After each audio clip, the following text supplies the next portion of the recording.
Pang ibang planetang lineup na naman to ah. Ganito yung lineup sa Jupiter eh. Yung Moskov nasa Rome. Talagang papanindigan niya, no? Kung hindi ako lilipat, di rin siya lilipat eh. Tayo na lang mag-Rome guys. Siya na lang sa AXP. Buti na lang guys, gatot tayo. Pwede tayo sa Rome. Tingin na mo, sinakop na naman ng mga alien. One eternity later. Matik yun ang answer dito guys, yung Moskov. Kasi unang nag-pick yung Harit. Gusto mag-Moskov, ayan. Pwede ka na dyan, AXP Moskov. Mga Continental Pacquiao talaga kayo. Isipin mo yung guys, kahit Rome Moskov, papatosin niya. Mapilit nila yung gusto niya. Hindi ko na maintindihan itong mga player na to. Tignan niyo yung pani guys. Nakatakas na, gusto pang bumalik. Tignan niya, nakatakas na ulit siya. Babalik pa ulit yan. Ayun no. Ang ina. Patay, ang gago. Nag-practice ba naman sa rank game eh? What the fuck, man?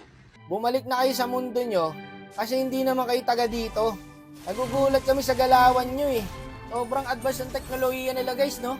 Sa mundo nila, yung Moskov niro-Rome na. Ayun na nga, nag-aaway-aaway na. Nalinti ka na. Yo, di punggol. Dragon, tataba na ng kalaban guys. Sama-sama oh. Sana all po. Sana all kaya tatlo. Sana all, tanga. Buisit na yan. Ang hirap nito guys. Ano, kayo pa ba? Hindi na yata eh. Ito pa yung pani oh, para tayo nanonood sa circus pre oh. Buti pa yung pani dito, bumalik kahit hindi na kaya. Siya talaga hindi na. What the fuck, man? Oh. Kupalog! Uy! Charot! Ano?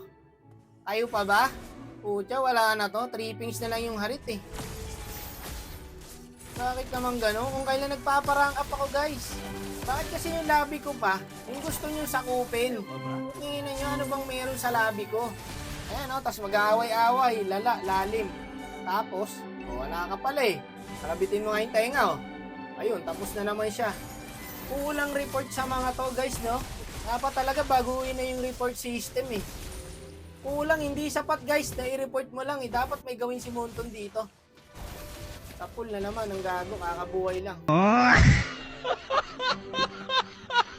Yung kalaban, unstoppable na guys. Yung Harit sa ML na nagkabolbol, ganun pa rin ang galawan. 0-6 na siya, no? Hindi siya makaramdam eh, no? Wala man na pumapasok sa isip niya, ay, feed na ako, kailangan ko mag-play safe. Kawawa naman yung mga kampi ko. Walang ganun eh, puking na yan. Mga alien talaga, walang pakiramdam eh. Ikaw na gusto ng laro lang, nadamay ka pa. Gusto ko lang na matinong laro, kahit talo, basta matino. Hindi yung ganito. Parang buong araw natalo ko eh. Sa isang laro lang. Nakaka-one game ka pa lang, pagod ka na eh. Parang ayaw mo na mag-next game. Hindi ko na nararamdaman yung init ng ML guys eh. Init na lang ng panahon, tsaka init ng ulo. Hindi na katulad ng dati. Yung dati pwede pang i-comeback. Ang hirap i-comeback na ito. Naabutan nyo ba yung dating ML guys na kahit nasa solo ka, laging dikit yung laro. Ngayon, ang hirap na mag-solo. Kawawa yung mga solo player. Wala nang kapayapaan. Kailan kaya mauubos tong mga to, no? Kailan kaya kayo magbabago?